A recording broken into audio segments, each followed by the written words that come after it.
Saludos.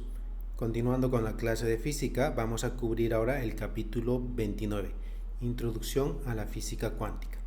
Vamos a desarrollar estas secciones, de la 1 a la sección 6. Entonces empezamos con la cuantización de la energía.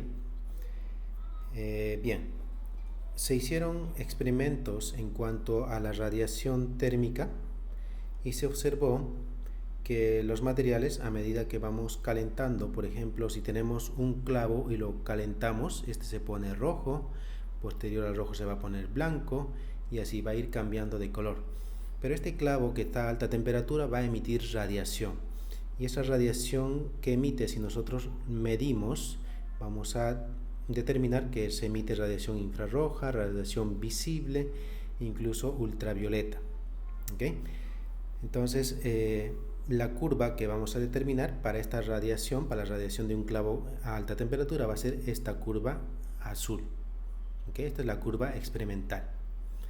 Pero de acuerdo a la teoría clásica de la física, la curva que se obtiene debería ser esta curva roja, que a medida que la longitud de onda se hace más pequeña, pues esto debería tender, la intensidad debería tender a infinito. Y eso no es lo que sucede en realidad, ¿no? Los datos experimentales muestran esta curva azul, pero la teoría clásica de la física muestra la curva roja. Entonces había algo que estaba fallando en la física clásica. Entonces ahí vino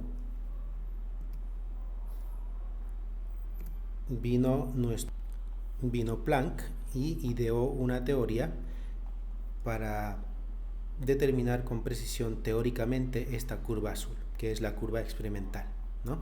Entonces para ello pues él introdujo la teoría del black body, radiación del cuerpo negro. ¿Okay? Entonces aquí tenemos una representación de lo que podría ser un cuerpo negro que emite radiación, ¿no?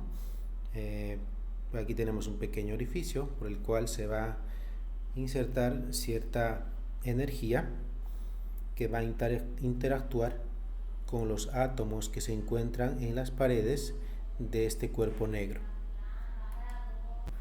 Entonces, siguiendo esta teoría del cuerpo negro, la radiación que se espera emitida por este cuerpo negro varía con la longitud de onda, como lo muestra pues, los datos experimentales. Entonces, por ejemplo, si ese cuerpo negro se encuentra a una temperatura de 2000 grados, la radiación va a ser representada por esta curva verde. ¿Okay?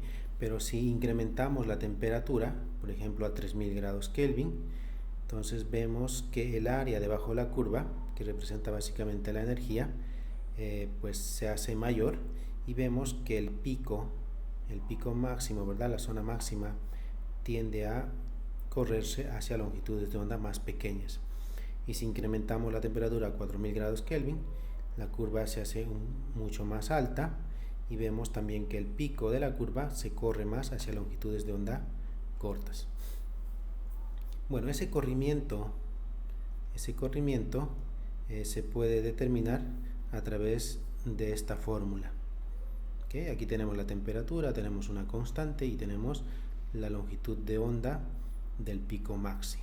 ¿Okay? Este lambda representa la longitud de onda en el pico, en la zona más alta. Entonces estamos observando que a medida que vamos incrementando la temperatura, también el área debajo de la curva, la energía, también incrementa. ¿Okay? Muy bien. Entonces, la teoría que Planck ideó, ¿verdad?, para poder corregir este problema de la física clásica que no concordaba con los datos experimentales, la teoría que ideó Planck era que él dijo que aquí en las paredes de nuestro cuerpo negro existían unas partículas, unos átomos que producían pues oscilaciones, pero estas partículas submicroscópicas tenían energías discretas, energía cuantizada, es decir, no se tenía energía continua, sino energía discreta. Para darles un ejemplo, las energías estaban en 1, en 2, en 3, pero no había un 1.5, un 1.3, sino eran números enteros. Eso para ponerles un ejemplo. ¿Okay? Entonces las energías para estos osciladores que se encontraban en las paredes interiores de este cuerpo negro estaban cuantizadas. Y la fórmula para las energías estaba dada por n, que es el número cuántico, 1, 2, 3, números enteros, h la constante de Planck y f la frecuencia. Entonces, con esta teoría, donde Planck cuantiza la energía, pues se logra conseguir una teoría que se ajusta perfectamente con los datos experimentales. Y es así como nace la teoría cuántica, a partir de energías cuantizadas. Algunos ejemplos de la energía cuantizada es, por ejemplo, esta imagen, que es el espectro que emite el oxígeno, los átomos de oxígeno. Entonces vemos algunas líneas bien definidas que no son continuas, sino tenemos líneas discretas, ¿ve? Y esto pues nos demuestra que la energía realmente está cuantizada. Si analizamos el espectro del átomo de hidrógeno, también vamos a ver unas líneas particulares. ¿Okay? Muy bien, entonces algo que también contribuyó con la física cuántica fue el efecto fotoeléctrico. Aquí, por ejemplo, tenemos una placa que le vamos a llamar emisor, una placa metálica. Aquí tenemos otra placa que le vamos a llamar colector. Entonces, y tenemos un cable, ¿verdad?, que une ambas placas. Por ahora nos vamos a olvidar aquí del voltaje, del voltímetro, y también vamos a olvidarnos de esta fuente de potencia variable. Muy bien, entonces, ¿qué es lo que sucede? Vamos a emitir una luz que va a pasar a través del orificio del colector, y esta luz va a llegar a la placa emisor. Entonces, cuando no hay presencia de luz, la corriente que se mide en el amperímetro es 0. Pero cuando encendemos la luz, ¿verdad?, un haz, esta luz colisiona con el emisor y de pronto se logra registrar corriente eléctrica en el amperímetro. Entonces, ¿cómo explicamos eso? ¿Por qué es que aparece una corriente? Porque no tenemos ninguna batería, pero sí se siente o se presiente, se mide corriente. Pues la explicación es que la luz, al encender este haz de luz, ese haz lo que hace es logra sacar electrones del emisor. Por eso se llama emisor. Entonces, esos electrones logran salir, llegan al colector y recorren por el cable, pasan por el amperímetro, lo registra y seguimos a través de un circuito. ¿Okay? Pero esta luz no puede ser una luz cualquiera, tiene que ser una luz con cierta longitud de onda. Muy bien, entonces habían algunos aspectos del efecto fotoeléctrico que no se podía explicar con la física clásica o con la teoría ondulatoria de la luz. Entonces ahí vino Einstein y de alguna forma copió la idea de Planck y propuso que la luz, que la energía de la luz también estaba cuantizada. Entonces a eso le llamó Einstein fotón. Así que Einstein propuso que la luz estaba compuesta de partículas llamadas fotones que tenían una energía igual a hf. ¿Okay? Bueno, claro, esto es, ¿verdad?, básicamente la fórmula que propuso Planck, que la energía de los osciladores dentro del cuerpo negro pues, estaban cuantizadas a través de NHF. ¿Okay? Y también pues se propone de que la intensidad de la luz, mayor intensidad de la luz, implica mayor número de fotones por unidad de área. Así que si una luz es mucho más intensa, eso implica que hay mayor número de fotones. Entonces, para explicar la teoría, bueno, el efecto fotoeléctrico, Einstein consideró que cada fotón individual de radiación electromagnética era absorbida por un electrón individual en el material. Así, el electrón del material ganaba la energía del fotón y podía salir del material, como aparece aquí. Así que aquí llegaban, por este haz de luz, llegaban fotones con su energía cuantizada. Este fotón era absorbido por un único electrón. El electrón absorbe la energía del fotón, tiene suficiente energía para escapar. Claro, si el fotón tenía poca energía, pues el electrón no lograba salir del material. Es por eso que la longitud de onda de la luz es fundamental para que el electrón pueda salir del emisor. Muy bien. Entonces, la fórmula que propone Einstein es la siguiente: que la energía cinética máxima del electrón liberado es igual a la energía del fotón menos la función de trabajo. Eso es lo que se propone. Bueno, déjenme explicarles esta fórmula. Recuerden que aquí la luz está compuesta de fotones, ¿sí? Partículas que tienen energía. Pero estos fotones vienen desde más atrás, ¿no? ¿Y cómo es que se produce esta energía del fotón? Einstein propone de que esa energía del fotón se debe a que los osciladores cuantizados hacen un salto de un nivel de energía NHF a un nivel inferior N-1 HF. Así que la diferencia de estas dos energías, si ustedes hacen la diferencia, E sub n menos E sub n menos 1 les va a dar HF, ¿no? Y esto es justamente pues la energía del fotón. Es decir, cuando un oscilador, voy a hacer un dibujo, cuando un oscilador, de acuerdo a la teoría, salta a un nivel inferior, de un E sub n a un E sub n menos 1, en ese salto se emite un fotón cuya energía es HF. ¿Okay? Entonces esa es la energía del fotón emitido que sucede aquí más atrás, ¿no? Muy bien, así que viene un fotón con energía HF. ¿Ok? Ahora, si esa energía HF del fotón es suficientemente grande para sacar el electrón del material, y esa energía suficiente para sacar el electrón del material se conoce como función de trabajo. Podría ser, por ejemplo, para la plata, la función de trabajo es 4.73 electronvolts. Entonces, si esto es plata y nosotros enviamos un fotón con energía 4.73 electronvolts, pues vamos a lograr sacar un electrón, ¿sí? Porque estamos venciendo en la función de trabajo 4.3. Entonces le damos energía 4.73, el electrón logra salir del material, pero se queda sin energía cinética, es decir, no puede viajar. Entonces, para hacer que este electrón que sale del emisor llegue hasta la otra placa, pues hay que darle más de 4.73. Le podemos dar 4.8. Le damos 4.8. De esos 4.8 utiliza 4.73 para salir del material y el restante 0.07 lo utiliza para viajar, para energía cinética.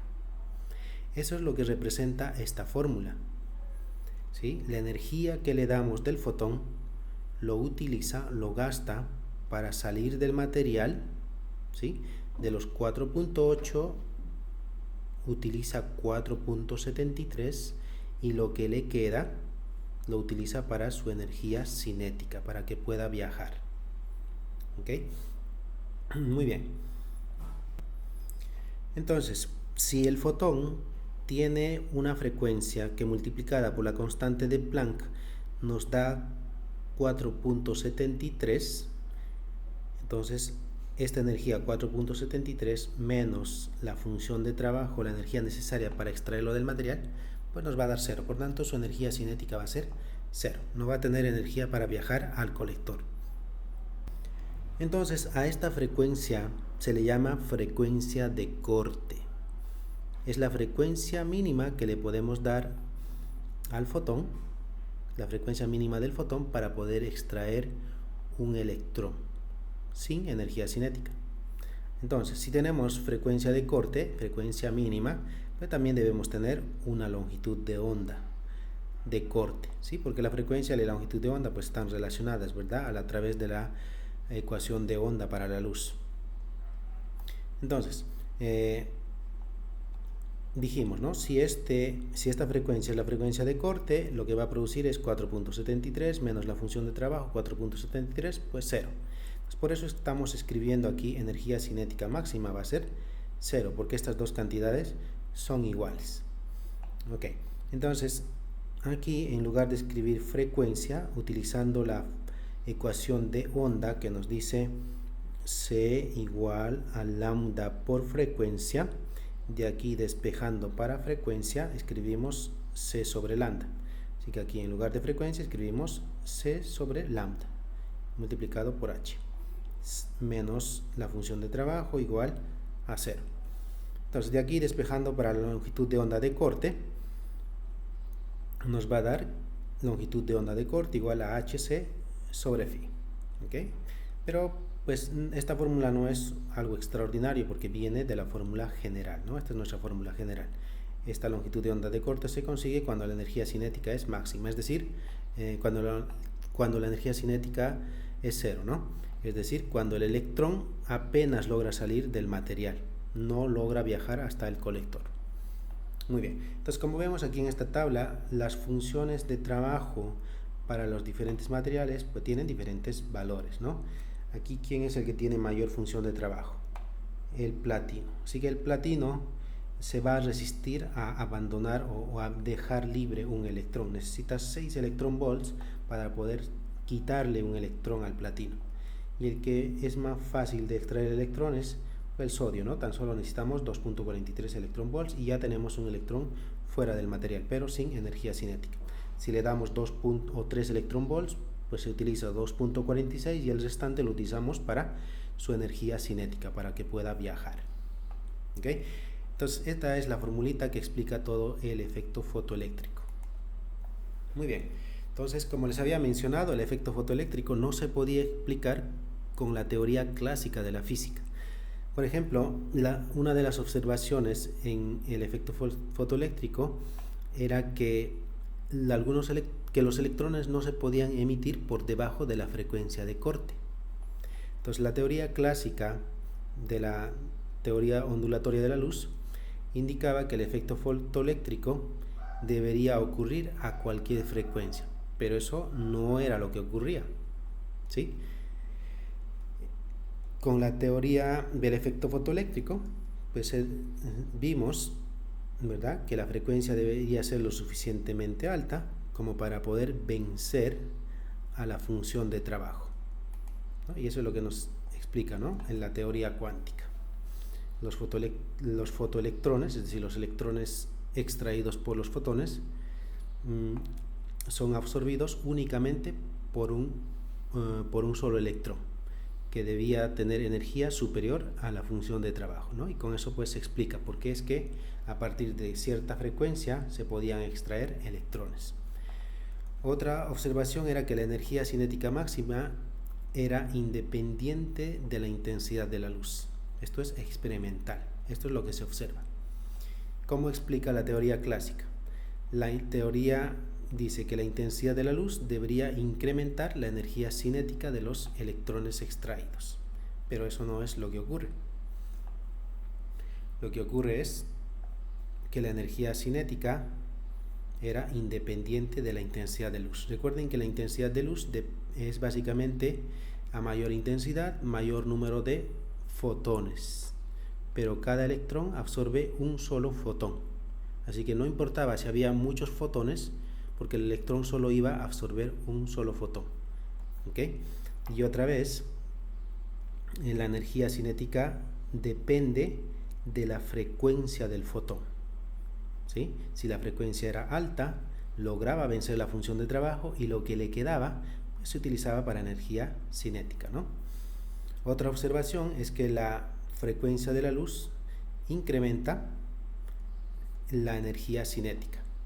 de los fotoelectrones extraídos. Esto es observación experimental. La teoría clásica dice que no hay ninguna relación entre los fotoelectrones y la energía, no había ninguna relación entre la energía de los fotoelectrones y la frecuencia de la luz. Pero ya vimos que la teoría cuántica nos explica que sí, la energía cinética depende mucho de la frecuencia del fotón. Finalmente, otra observación, los electrones emitidos se emiten casi de forma instantánea. Llega el fotón y el electrón sale casi de inmediato. La teoría clásica esperaría que los fotoelectrones requieran cierto tiempo, es decir, vayan absorbiendo luz, es decir, se demoren cierto tiempo y luego entonces salen. Pero eso no es lo que ocurre. Ocurre que salen casi de inmediato. ¿Y por qué? Porque recuerden que los fotones son paquetes de energía y son absorbidos por un único electrón. Así que llega el fotón, el electrón lo absorbe y si es energía suficiente, pues sale de inmediato. No necesita recibir más fotones. Entonces, como ven, en las observaciones estas no se podían satisfacer o explicar con la teoría clásica de la física. Por eso es que sale o renace o se crea la teoría cuántica, que puede explicar fenómenos nuevos, ¿no? Bien, entonces vamos a hacer un ejemplo de lo que es el efecto fotoeléctrico. Nos dice, tenemos una superficie de sodio, se ilumina, esto es sodio, se ilumina con luz de 0.3 micrómetros de longitud de onda. La función de trabajo para el sodio es 2.46 electronvolts. Nos piden calcule la energía de cada fotón en electronvolts. ¿Okay? Entonces primero calculemos la energía de cada fotón, de los fotones. Ok, sabemos que la energía de los fotones se calculan a través de energía H por frecuencia. Pero no tenemos frecuencia, lo que tenemos ahora es longitud de onda, 300 micrómetros. Pero sabemos que la frecuencia está relacionada con la longitud de onda a través de la velocidad de la luz, ¿no? Muy bien, pues entonces de aquí despejamos para frecuencia y tenemos que la frecuencia es igual a C sobre lambda. Entonces aquí escribimos H en lugar de frecuencia, C sobre lambda, longitud de onda. Y listo, reemplazamos datos. Entonces la constante de Planck en el sistema internacional, eso vale 6.63 por 10 a la menos 34. Por C, que es la velocidad de la luz, ¿verdad? 3 por 10 a la 8 metros por segundo. Y la longitud de onda vale 0.3 micro. 0.3 por 10 a la menos 6. Muy bien, entonces con una calculadora nos da que la energía para cada fotón resulta siendo 6.63 por 10 a la menos 19 julius. Bien, pero esta cantidad es muy pequeña porque está en julius. Entonces vamos a hacer una conversión de julius a electronvolts. Electronvolts es otra unidad de energía. Y la equivalencia es que un electronvolt equivale justamente a la carga del electrón, 1.6 por 10 a la menos 19 julius. Esa es la equivalencia entre julius y electronvolts. Entonces, para convertir esto, julius a electronvolt, utilizamos esta equivalencia. Entonces, no queremos julius, pues julius abajo, ¿no? Entonces, un electronvolt es equivalente a 1.6 por 10 a la menos 19 julius. Entonces, simplificando, 10 a la menos 19, julius y julius, esto resulta en 4.14 electronvolts. Bueno, no hicimos nada mágico. Lo único que hicimos fue convertir julius a electronvolts y nos da 4.14 electronvolts. Muy bien, para la parte B nos están pidiendo calcular la energía máxima cinética de los fotoelectrones. Aquí le está llegando luz con esta cantidad de energía, 4.14. De esa energía, parte se utiliza para escapar del material y lo que le resta lo utiliza de energía cinética. Pues nos están pidiendo buscar la energía cinética. Y la fórmula que vimos es que energía cinética es igual a la energía del fotón menos la función de trabajo. Entonces reemplazamos datos. ¿Cuánto es la energía del fotón? Ya lo acabamos de calcular. 4.14.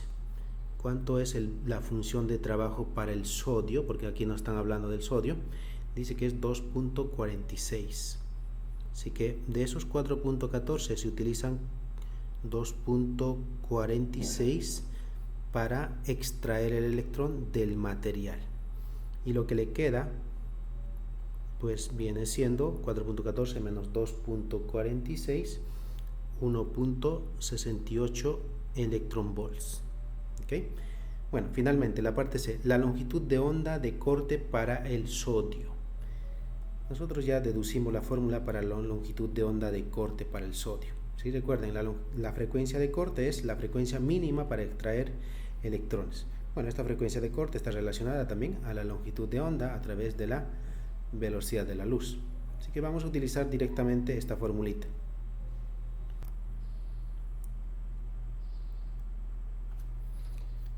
Muy bien, entonces la fórmula para la longitud de onda de corte es hc sobre phi, la función de trabajo.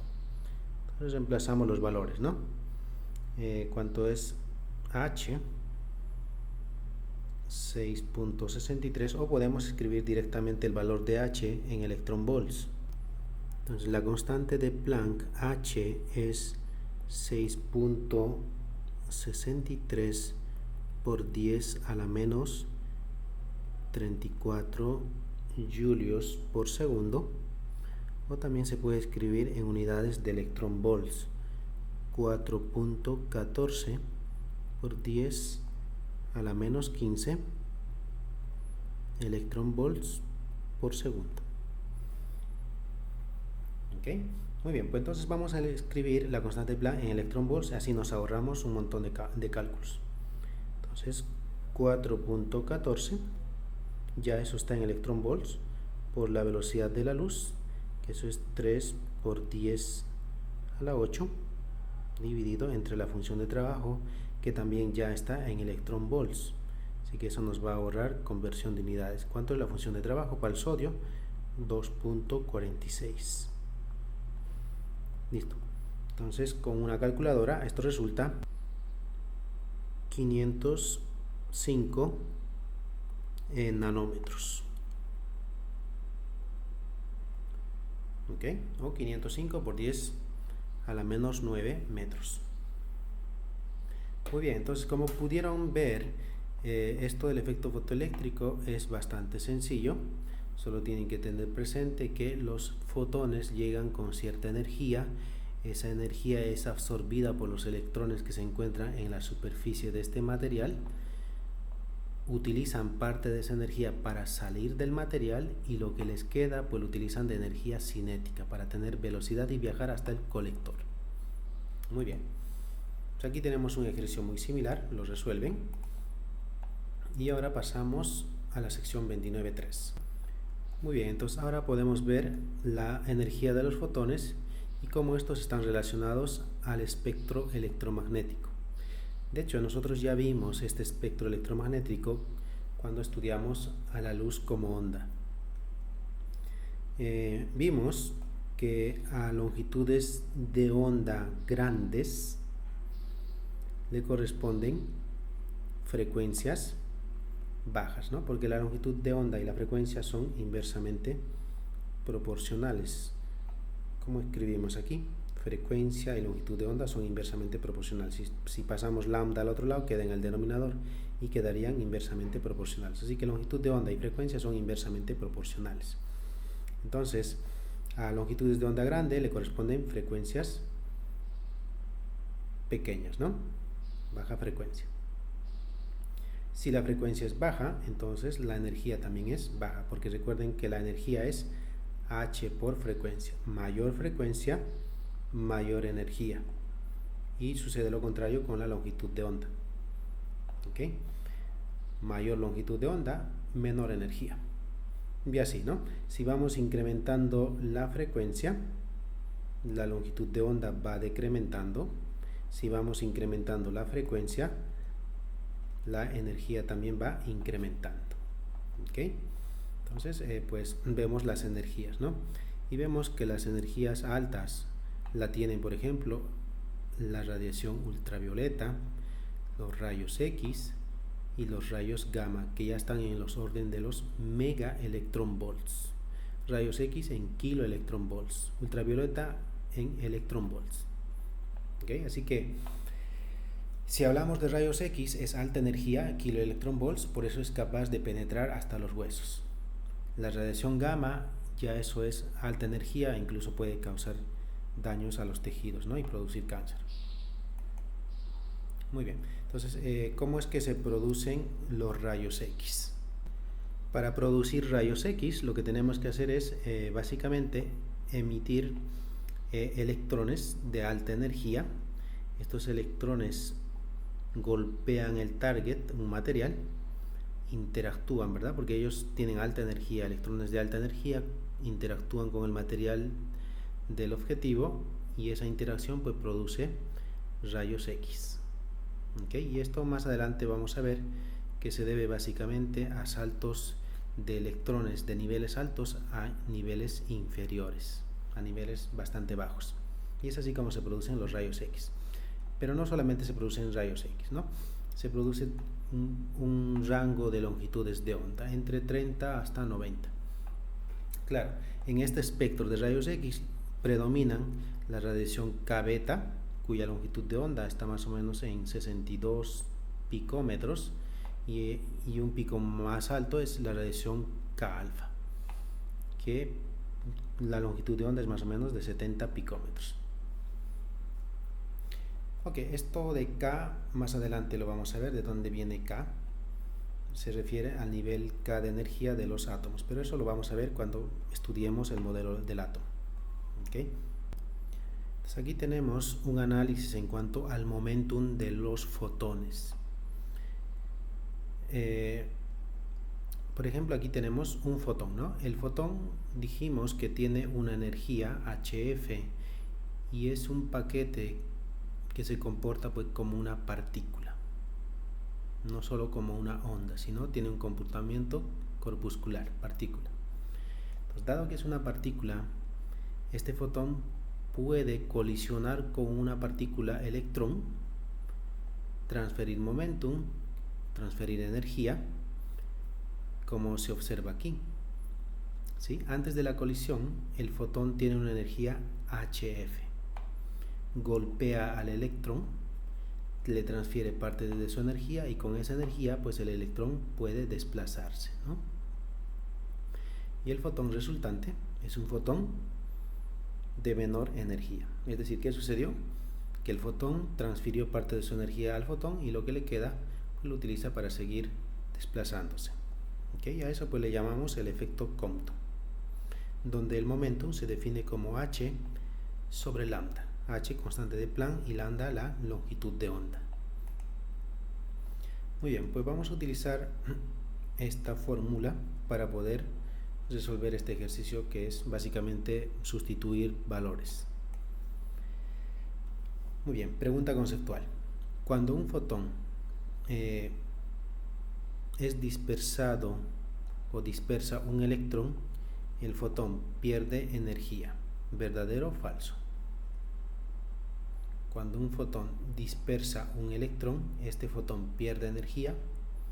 Sí, ¿verdad? Aquí nuestro ejemplo pues demuestra que el fotón original pierde energía. Así que entonces la respuesta sería cierto. Bueno, esta pregunta es muy similar a la anterior. Nos dice que tenemos un fotón, colisiona contra un electrón y nos preguntan la frecuencia del fotón dispersado relativo al fotón incidente. ¿Cómo será la frecuencia de este fotón con relación a la frecuencia del fotón original. Mayor, menor, tiene que ser menor, ¿verdad? Porque la energía es menor. Así que la respuesta sería decrementa. Muy bien, entonces ya podemos pasar a la sección 29.5, la dualidad de la partícula. La luz se comporta como partícula y también como onda. En el capítulo anterior estudiamos a la luz como una onda, ¿sí? Y vimos que la luz produce fenómenos de interferencia. Y justamente la interferencia es la prueba de que ese algo que estamos estudiando es una onda, se comporta como una onda, ¿ok? Si quieren probar que algo tiene comportamiento ondulatorio, entonces tienen que probar que existe interferencia. Si logran eso, entonces estamos hablando de una onda. También en este capítulo vimos que el fotón se comporta como una partícula que tiene energía cuantizada, y esa energía es HF, ¿ok? Y además de eso se comporta como una partícula porque puede transferir energía y puede golpear a otra partícula como si fuese una bola de billar y dispersarla. Así que con estas teorías pues ya demostramos que la luz tiene doble comportamiento, y a eso se le llama la dualidad, ¿no? Se comporta tanto como partícula y también como onda. Entonces vino Broglie, un estudiante de doctorado de física en 1993, y se hizo la pregunta: si las ondas electromagnéticas tienen ambos comportamientos, comportamiento de partícula y comportamiento de onda, entonces si la naturaleza es simétrica, entonces la materia también debe de comportarse como partícula y también debe tener propiedades ondulatorias. Eso es lo que propone, ¿no? Si la luz tiene doble comportamiento, entonces la materia también debería tener doble comportamiento. Y establece la longitud de onda de Broglie, H sobre P. Al principio no le creían a Broglie, así que consultaron con Einstein. Einstein aprobó, dijo que sí, tenía mucha razón. Y actualmente pues se puede ver, por ejemplo, esta interferencia. Esta interferencia se produce gracias a los electrones. Los electrones tienen masa, así que son partículas. Y al enviar electrones se produce este patrón de interferencia. Eso que implica, recuerden, para demostrar que algo tiene comportamiento ondulatorio solo tienen que probar que exista interferencia. Y eso es lo que se hizo. Se enviaron partículas, electrones, y se produjo este patrón de interferencia. Eso prueba que la materia también tiene comportamiento de partícula y comportamiento de onda. ¿Okay? Y gracias a ese fenómeno, pues podemos actualmente producir imágenes bastante nítidas, imágenes de tamaños bastante pequeños, por ejemplo 100 nanómetros, 5 nanómetros, gracias a que los electrones tienen comportamiento ondulatorio. Entonces, si la materia también tiene comportamiento ondulatorio, ¿por qué no vemos los objetos haciendo ondas? Pues la respuesta está en el tamaño. Fíjense aquí. Ya establecimos la longitud de onda de Broglie, que es lambda igual a h sobre p. Si por ejemplo tenemos una bola de 3 kilogramos de masa y tratamos de calcular la longitud de onda, reemplazando la constante de Planck, 6.63 por 10 a la menos 34, el momentum es masa por velocidad, la masa 3, y tiene una velocidad de 10 metros por segundo. Haciendo este cálculo resulta que la longitud de onda es de 2.35, 2 por 10 a la menos 35 metros. Esa sería su longitud de onda, es decir, no podíamos notar. Ahora, para que se produzca interferencia para esta bola de 3 kilogramos que se mueve a 10 metros por segundo, entonces esta bola cuya longitud de onda es 2 por 10 a la menos 35 metros debería interactuar con un objeto de ese tamaño. Es decir, deberíamos tener una puerta de este tamaño y lanzar la bola de 3 kilogramos. Solo así podríamos observar. Claro, no tenemos objetos o puertas de 10 a la menos 35 metros. Por esa razón es que no podemos observar a los objetos macroscópicos con su comportamiento ondulatorio, porque su longitud de onda es demasiado pequeña. Pero sí, los electrones, dado que tienen una masa tan pequeña, se puede ver que ellos sí tienen comportamiento ondulatorio y pueden producir el fenómeno de interferencia. ¿Okay? Muy bien, entonces tenemos algunas preguntas conceptuales. Bien, la catástrofe del ultravioleta se refiere a la diferencia que existía entre los datos experimentales asociados con la radiación del cuerpo negro y las predicciones teóricas de la física clásica realizada por Rayleigh y Jeans. ¿Recuerdan? En la primera diapositiva se les enseñó una curva azul que se refería a la curva experimental y había una curva roja que tendía hacia infinito, que era la curva creada por la teoría clásica de aquel entonces. Entonces, nos están preguntando en qué se diferenciaban esas predicciones. Pues lo que se observó en esa gráfica era que a medida que la longitud de onda tendía hacia cero, la intensidad de la luz también tendía hacia cero. Esos eran los datos experimentales, ¿no? Por el contrario, la teoría de la física clásica indicaba que la intensidad debería ir hacia infinito, ¿no? Eso es lo que observamos en la primera diapositiva presentada. Esta es la respuesta. Bueno, esta pregunta ya se refiere a la teoría de Planck. ¿Cuál fue la asunción de Planck para poder crear esa teoría que coincidía perfectamente con los datos experimentales, con las observaciones experimentales? Lo que Planck propuso para crear esa teoría fue que los osciladores que componían el cuerpo negro tenían valores de energía discretos, ¿sí? Y esas energías eran energía igual a NH por frecuencia. También propuso de que los osciladores podían absorber y emitir energía cuando ocurrían transiciones de un estado de energía hacia otro estado de energía. Claro, estas energías estaban cuantizadas, ¿no? Como mencionamos al principio. Bien, con relación al efecto fotoeléctrico, ¿cuál de estas, dice, no se observó?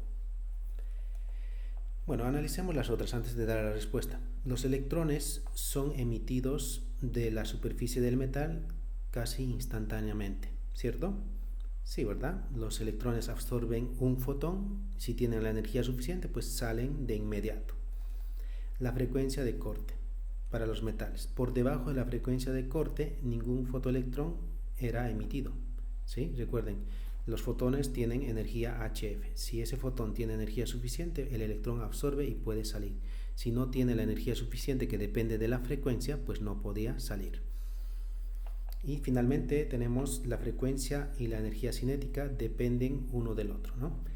Si hay suficiente frecuencia, es decir, suficiente energía, había suficiente energía como para generar también energía cinética, ¿no? Entonces estos tres sí se observaron. El que no se observó esto, la energía cinética de los fotoelectrones es independiente de la intensidad de la luz. ¿Sí? ¿Recuerdan esto?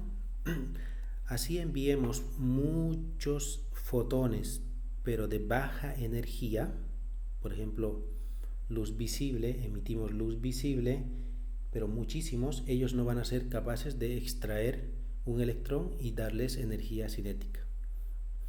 Basta con un solo fotón que tenga la energía suficiente, la frecuencia suficiente para extraer el electrón. Así que la energía cinética no depende de la intensidad.